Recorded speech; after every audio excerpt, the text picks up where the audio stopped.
Namo Siddhanam. Jai Jinendra, everyone. Welcome to the second session. Welcome to the second session of the third webinar, which is part of JainHeritageCenters.com's 20th anniversary celebrations, which is called as the Jain Heritage Festival. This is Nitin HP here from the team at JainHeritageCenters.com. This session is about Jainism in Cambodia, and Professor Ajit Prasad will be speaking about Jainism in Cambodia. Before we start off with Professor Ajit Prasad, let's quickly have a quick glimpse of Jain Heritage Centers. Jain Heritage Centers started in 2002. Then it was inaugurated by one of the renowned Jain scholars, Dr. M.D. Vasantaraj sir, and the founders were myself and my father. And we have about 3,000 pages of research information on Jainism and Jain heritage. And we have publications related to Jain heritage, temples, basadis, archaeology, epigraphy, and so on. And the website, importantly, this is something we are always very proud of ourselves, because whenever you search for any keywords on Jainism, authentic Jain information should come out. And we are ranked for over 3,500 Jainism related keywords on the internet. And the content is organized into different sections. You can always browse through that. And next is, when it comes to the key projects and initiatives, we have been involved in a lot of restoration and heritage conservation projects. We have brought about awareness in the community, and we have been involved in a few of the Mahamastakabhisheka Mahotsava celebrations. And we had also worked on one of the documentaries on Jainism in Korean language, which is definitely one of the breakthroughs, I should say, in terms of our projects. And it was a blessing in disguise, thanks to Ampana sir, who helped us contribute photographs about Jain way of life, or about Jainism as a living religion, for a book in Slovakian language. And we also brought about some awareness when one of the Jain monks was attacked at Mount Girnar in 2013. And we were the first to protest against the wrong portrayal of Lord Bahubali in a Kannada drama. And we were able to even stall the drama just to make sure Jainism and Bhagwan Bahubali is projected in the right way. And we have also supported researchers with research information for people in India and abroad, with a lot of MPhil and doctoral research. And we were also being a part of the Shravan Bahubali Mahamastakabhisheka Mahotsava in 2006 and 2018. We were part of the couple of committees over there. And then we were also involved as part of the Karkala Bahubali Mahamastakabhisheka Mahotsava 2015.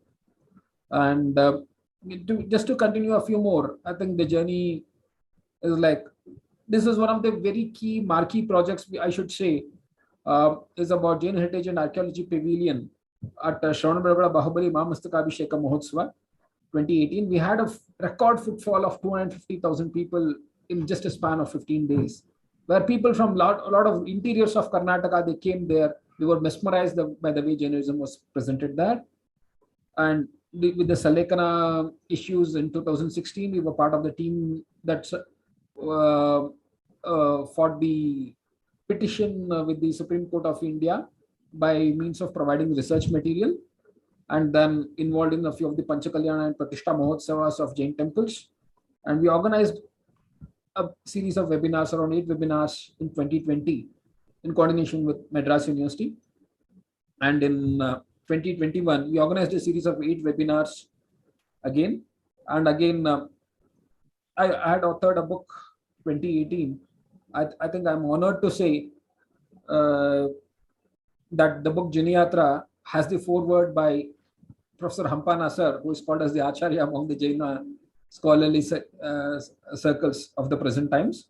And that's how the journey has been. We feel the journey has just started. Our website is just a young man of 20 years or a young person of 20 years who's yet to start his life, is what we feel. And I think that's how we have started with the Jain Heritage Festival 2022.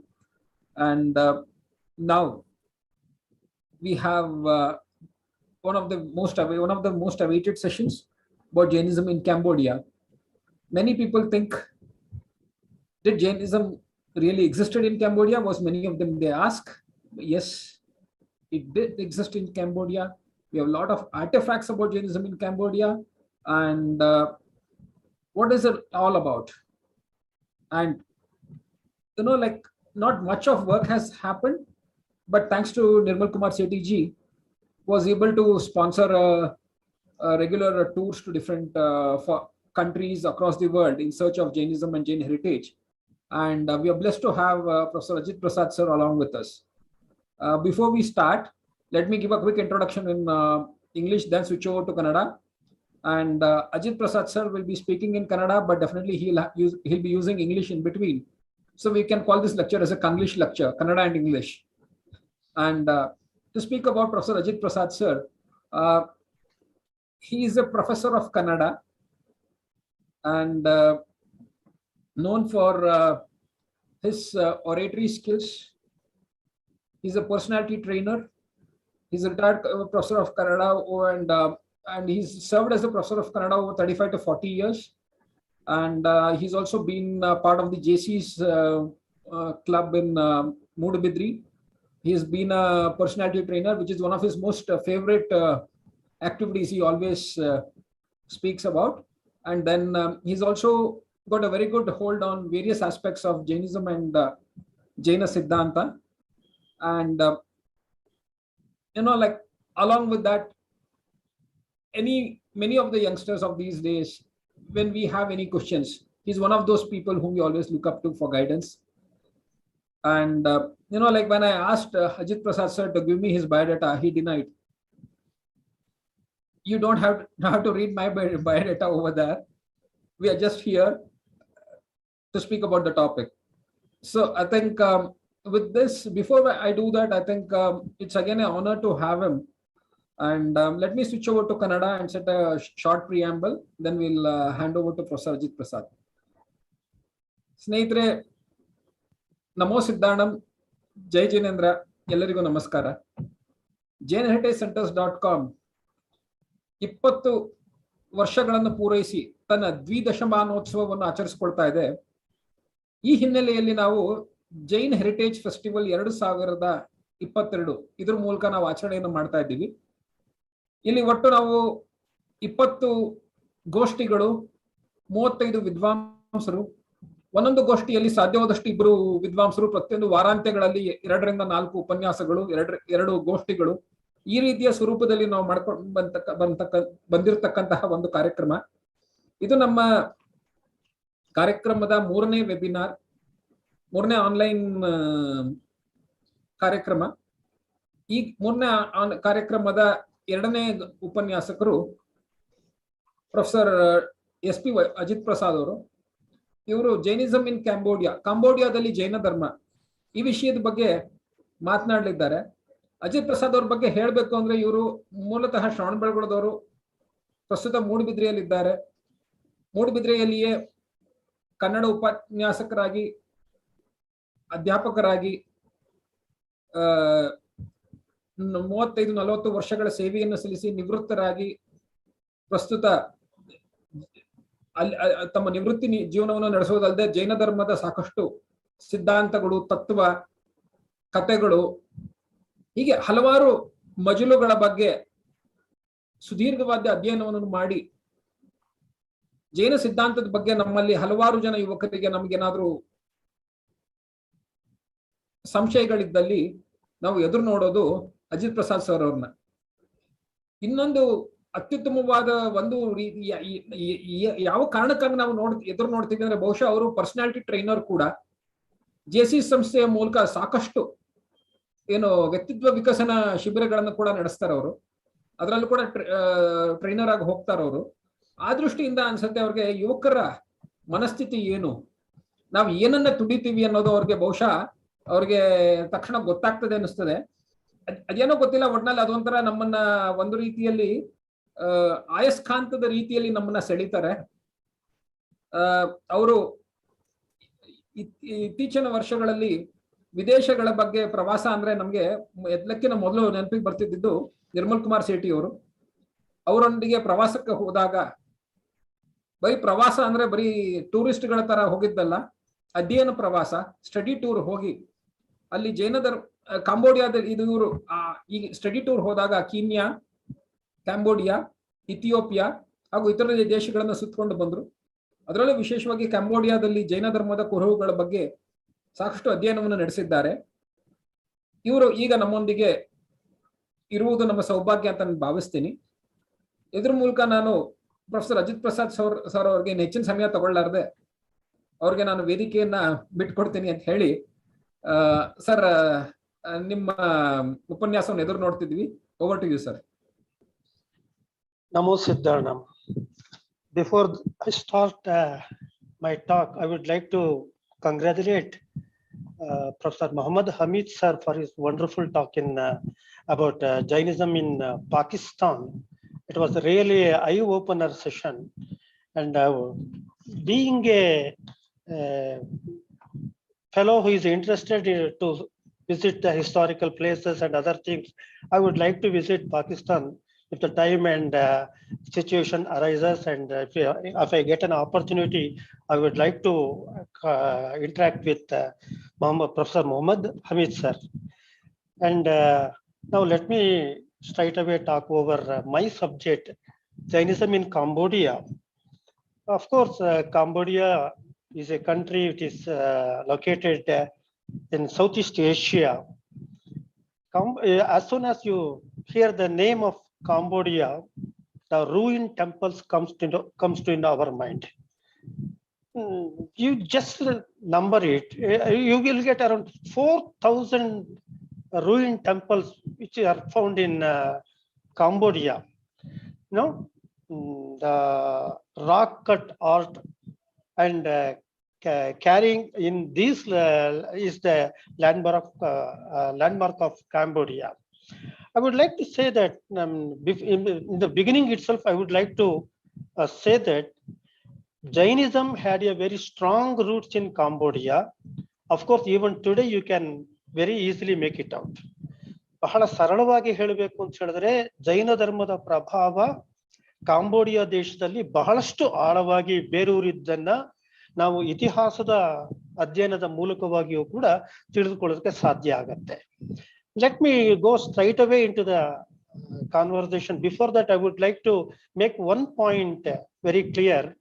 When I visited Cambodia along with late Nirmal Kumar Sethi ji ka team ke saath, I have been to Cambodia with Nirmal Kumar Sethi team, and as soon as we started traveling all over Cambodia, Nirmal Kumar Sethi ji was so much impressed. You know, he straight away decided to open a Jain study center there, and he asked me, Ajit ji, you have to stay back in Cambodia for the next 3 years. We are going to start a Jain study center here, and you be the chairman here. We will pay you 2 lakhs per month for the next 3 years, he said. And as soon as we came back, we had a long discussion for so many days, and unfortunately, when it was coming to a conclusion, we lost Nirmal Kumar Sethi ji, and of course now nobody is there to support and to start a Jain center in Cambodia. This is the thing which I wanted to place first. When we started our journey throughout Cambodia, of course, naturally we visited the world famous Angkor Wat Temple complex. Now, Angkor Wat Temple complex belongs to World Heritage Center. It's renowned as, it is recognized as World Heritage. So we visited Angkor Wat Temple. It is it's the biggest temple complex, not only in Cambodia, but in the world. It is a temple complex. This temple was, the history of Combodia says that this temple was built between 11th and 12th century.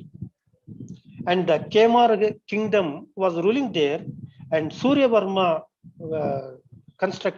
built this temple complex. The history says like that.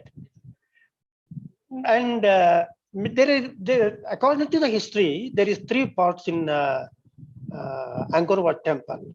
You can see this in picture. There are many pillars you can see there. Right when you enter in the right from the entrance, when you enter, straight away you get many Shaiva structures there.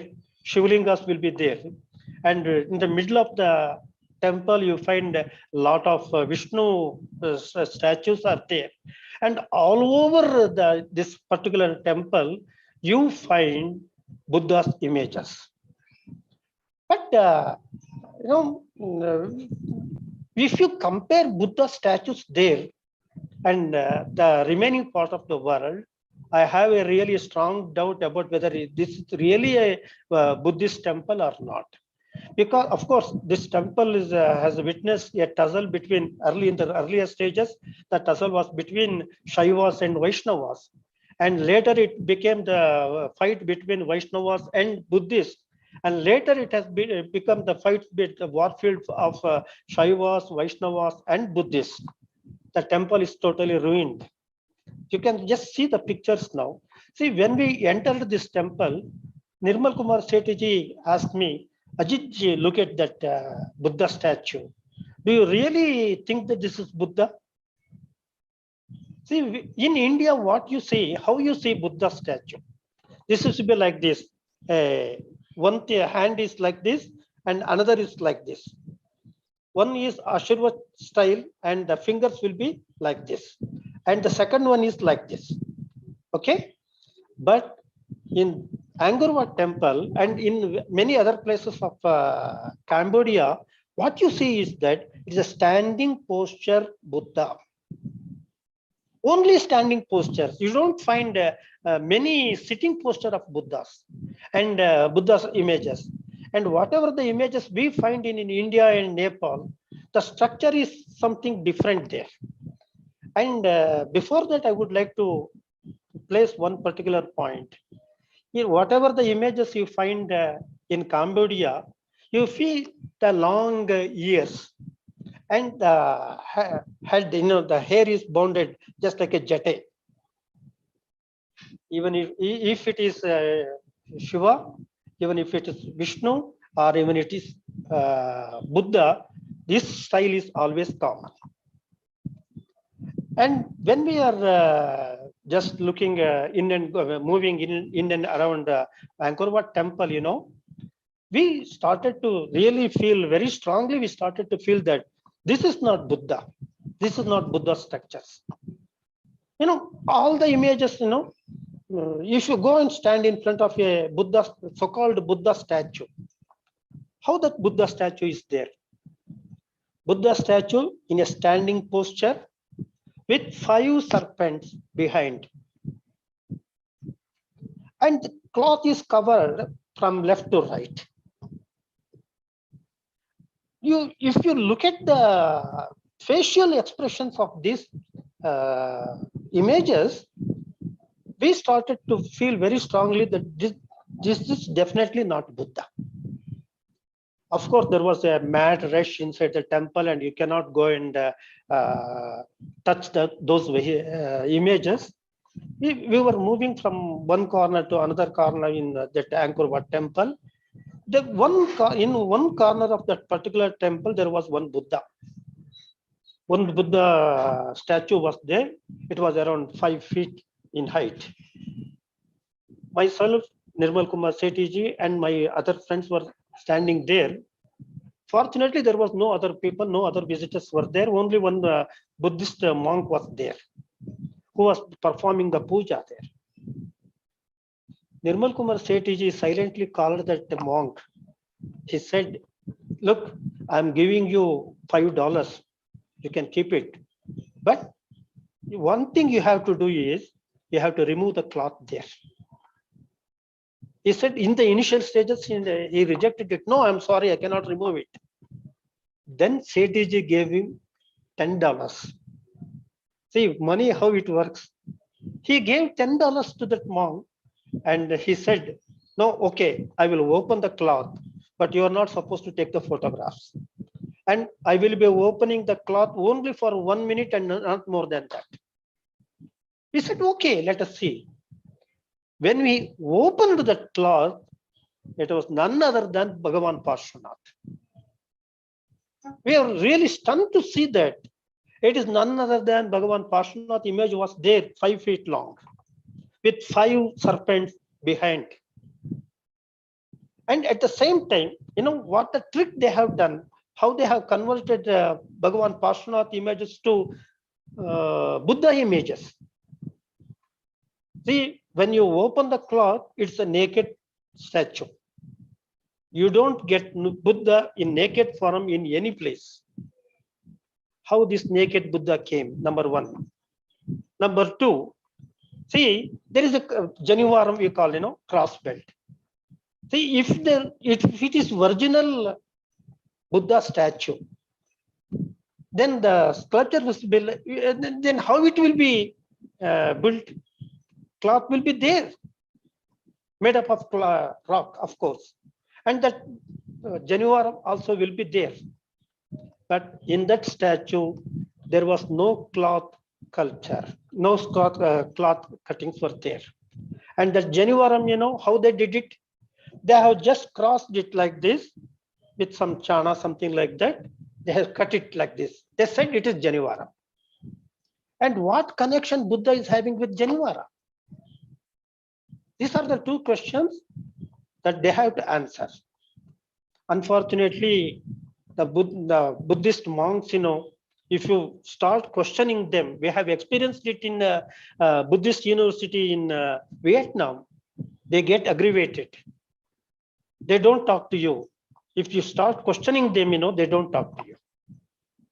It was a very clear indication that this temple belongs to, this particular image belongs to Bhagavan Parshvanath. And naturally and logically, I started feeling that there are many Buddha statues, so-called Buddha statues, might have been. This belongs to Jain sculpture and Jinebimba. And you can just see the next slide there. Nitin, next slide, please. Yes, sir. One moment. Yeah. See, you just observe this slide very closely. Not this one. The next. Move to next slide. No. Previous that. I told you. No, not this one. Not this one. Not this one. Not this one. Yeah, this one. You please, enlarge that image. They call it as Buddha. You just see it. It is not Buddha. It is not Buddha. It's very clear. It is a sitting posture. See the Tapo Bhangi. You can very clearly see this is this you can see it in Angkor Wat Temple. How it can be Buddha. It is none other than Jaina statue only, and Bhagavan Parshvanath culture is there. It is very evident that this particular statue belongs to Bhagavan Parshvanath. Then we came to that conclusion. Whatever the history is recording right now, they are telling that earlier it was Shaiva temple, and then Vaishnavas came, then Buddhists came. I strongly believe that basically Angkor Wat Temple must have been a Jain temple, Jain structure. You know that in Karnataka history, you take the Karnataka history, there was a big struggle between the Veera Shaivas and Jains in the period of Chalukyas, Vijayala period, the Basvarna period. We know that.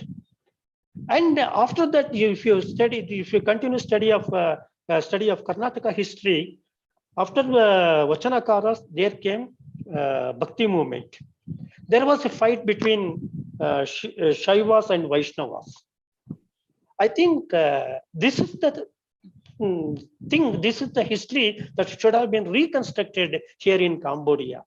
Basically, what I feel is basically Angkor Wat is a Jain temple. Later, it was being converted into Shaiva temple, and later at the third stage might have been converted into Vaishnava. Now, they are claiming that this is Buddha. Of course, that Surya Varma, he was a Buddhist king. That Khmer kingdom was Buddhist kings. But you know that Many, not only one or two, hundreds and thousands of Jain images, even in India, has been converted. The temples has been ruined. It has been converted into some other beliefs. There is, as it is, there is no Jain community, much Jain community in Cambodia, and very easily these temples have been converted into so many other things. Now I would like to move on to Koh temples. See, this is the last slide I'm showing. Now you look at this Koh temple. They say, again, you see the second picture here. It's very clearly, you can see that Tirthankara's images here. Yeah, please enlarge it if you can, Nitin. Yes. Look at the hairstyle there. Look at the sitting posture there and the surroundings there. This Koh temple, you know, this is a wonderful piece of Jaina tradition style is presented here. There are many other slides are there in Koh temple. There one video is also there. Just look at the video here now. See, this is the second place. Yeah, please. Yeah, no, this is first one. Yes, look at these pictures. How can you say that this is Buddha? This is not Buddha. You don't find any Buddha statues even in India, even in Nepal. I have visited 5 times. I have visited Nepal. No, nowhere you can see these type of Buddha images there. They claim it as Buddha, but I don't think so. It is not Buddha. This is all Tirthankara structures. But usually in Tirthankara structures, you know, you will find the symbols in the bottom. But here you don't. But rightly we can say this may be Siddha Paramesti's images. And when you shift it over to the video, you will find that how this temple has been ruined. So this is the Koh temple. Now look at this this one. This is the ruined Koh temple video. Yes.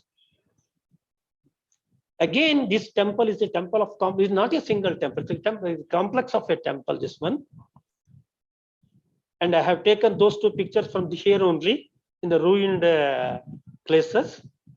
That slides which I have showed before that. This is the Koh temple. Look at the structure of this temple. Immediately you can make it up. This is a Jaina temple, Jaina Basati. Because of the structure of this temple very clearly tells us this is nothing but Jaina temple only. Can you, Nitin, can you move it slightly? Yeah. Look at this. Panchameru Shikaron ka darshan aap idhar se kar sakta hai.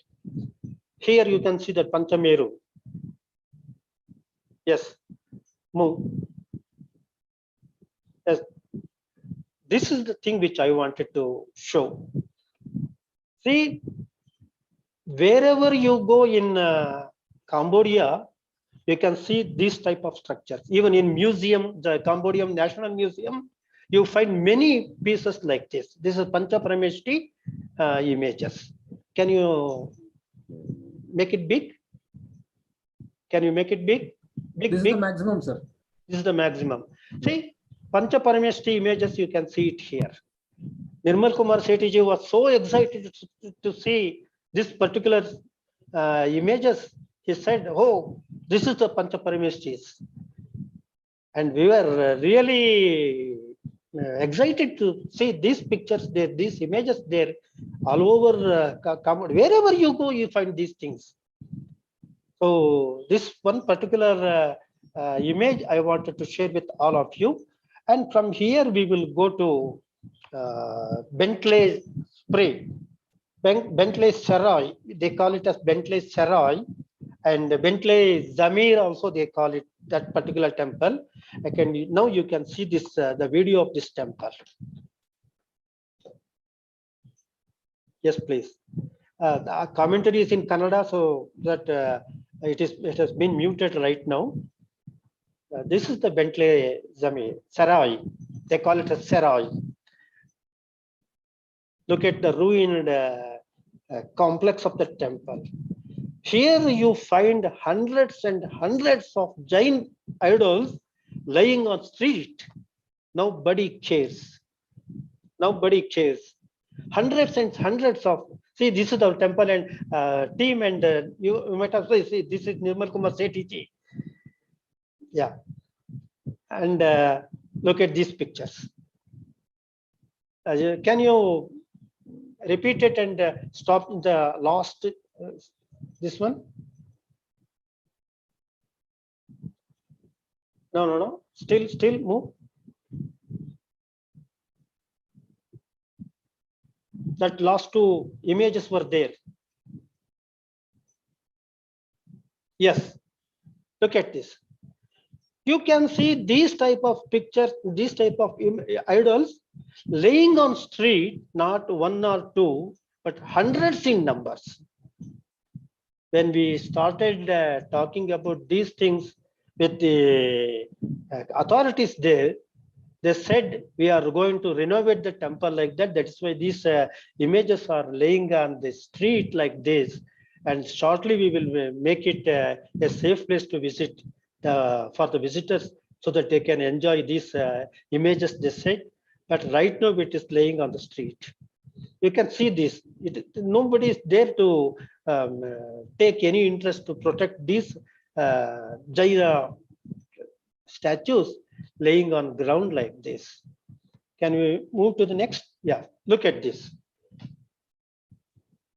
It is simply laying on the street. At the roadside, we find not one or two, hundreds of statues like this. Yes. No protection is there. It's exposed to all the rain and other things, that natural calamities. Even the people, they will be coming and they will be sitting there. They don't know the significance, the importance of these historical monuments. Of course, Cambodia is such a country where they have a lot of natural resources, but unfortunately they are not making use of those natural resources, and they wanted to become rich. But instead of that, see, I don't want to tell those things here, but still one thing I want to make it out, that traveling is, the travelers are the main resources for Cambodian economy. That much only I can say. If you are sensitive, you can sense what I wanted to say. So from here, we will move to the next slides. Before that, I would like to say that Bentley's Tray, Sarai, they call Bentley's Sarai, they call, and in Bayon and in Triru. In these are the three places, very historically very important to Jain art and architecture there. In Bayon, actually, I was stunned to see one particular temple there. Of course, it is a Vishnu temple complex. At the corner of this Vishnu temple, we found one very, very important piece of temple. One piece is there. There was a Dharanda, the entrance door of the temple, you call it as Dharanda. And in the center of Dharanda, there was a Bahubali statue. Bahubali statue was there in the center of that Dharanda. And even the walls have been dislocated, everything is dislocated. And inside that, we found about 4 feet length Bahubali statue was there. But after we visited Bentley Spray and Koch Temple, when we were there in Bayan, of course, unfortunately, my mobile ran out of battery power. And I took some photos there of Bhagavan Bahubali with Nirmal Kumar Sethi's phone. Definitely, it will be there with Nirmal Kumar Shetty's phone, and I don't know who is right now having this. If that pictures can be recovered, definitely you can very well easily you can say that there was a Bahubali temple in that Dayam uh, temple complex. Of course, Bhagavan, we all know that Bhagavan Bahubali statues are there open in the open field. If you go on searching all over Karnataka, hardly you can get 4 to 5 temples inside. There is Bhagavan Bahubali, and all over India, how many Bahubali temples are found? I really don't know. But this is one among the rarest thing that we find a Bahubali temple, Bhagavan Bahubali temple in Bayam. About 4 feet Bahubali statue is still there. It is intact. So, and if you go to Priru, there are 3 Jain temples are found in Trirup, and again in wherever you go, all over Cambodia. See, one thing I wanted to tell you is you don't find the Jain temples in a separate way. Wherever you go, you find temple complexes only, and in one or the other corner of the temple, you invariably you find Jain images. That clearly shows that the impact of Jains and Jainism in Cambodian culture. And I think time is running short of.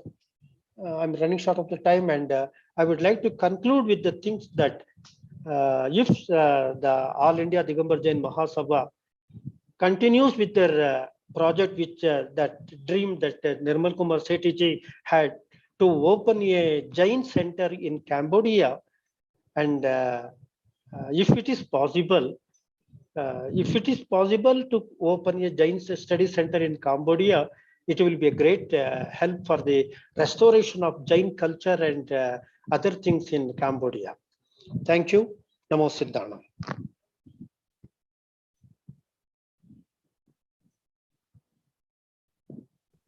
Jai Janendra. Thank you so much, Ajit Prasad sir, for such an enlightening lecture and trying to give us the ground realities about what Jainism is in Cambodia, the Jaina ruins, and where we stand right now. I think this is definitely an eye-opener for us, where we are able to understand where do we stand with Jainism as a religion over there. In terms of population, yes, there is absolutely no Jaina population. Very few people are there right now in Cambodia. Very few people. Very few. Maybe you can count in your fingers. Maybe yes. Very few families, and maybe less than 10 families is what I presume across the country. And next, other important aspect over here is the archaeological artifacts, because the Sumeru Mandir, Nirmal Kumar Sethi ji used to always tell us, "वो मेरु मंदिर का स्थान है बेटा." Is to say this is the site of Meru Mandir or Sumeru Parvat. Is to say this is a replica of Sumeru Parvat, and we were able to see that. We are able to see that even to this day through these structures. Another important aspect is about the Bahubali temple. If you look at Karnataka, like what Ajit Prasad sir said, the oldest Bahubali references we found are the Aihole caves, the Badami caves. These are cave temples, caves rather, not even temples. Then a temple, the oldest, next other thing is at probably at Hincha. We find very less references about Bahubali temples, Bahubali idols being installed within a temple. But but we were able to find a live example of a Bahubali temple at Cambodia, which is again another eye-opener. What I feel here is this is definitely a clear testimony to show the antiquity of Jainism in that region. When you were able to have such a huge structure of a Meru Mandir or a Sumeru Parvat, means you can just imagine what would have been the Jaina population over there. This is something for all of us to understand, like the antiquity of Jainism in that region and what is our job. In a very diplomatic way, Ajit Prasad sir said, Cambodia is dependent on tourism. Means to say, connecting to what Hamid ji said in our previous session and even now, the Jain tourism, if we Jains are able to go there in large numbers, then we are able to make a difference. I think that's again another diplomatic way of indicating it to the Samaj that it's all up to us collectively. We as a community should work together towards conserving these ancient heritages. And with this, I think we will conclude the lecture of Professor Ajit Prasad, sir. Thank you once again, sir, for such an enlightening lecture and giving us lay of the land. People can give you history, but doing a field work and openly coming out and telling you what exactly is there, I think that has much more value, along with what is written in the books. I think Ajit Prasad sir gave us actual sense of what exactly is happening at Cambodia from a Jaina standpoint. Thank you so much, sir. With this, we would like to conclude Ajit Prasad sir's lecture. Thank you. Jai Janendra.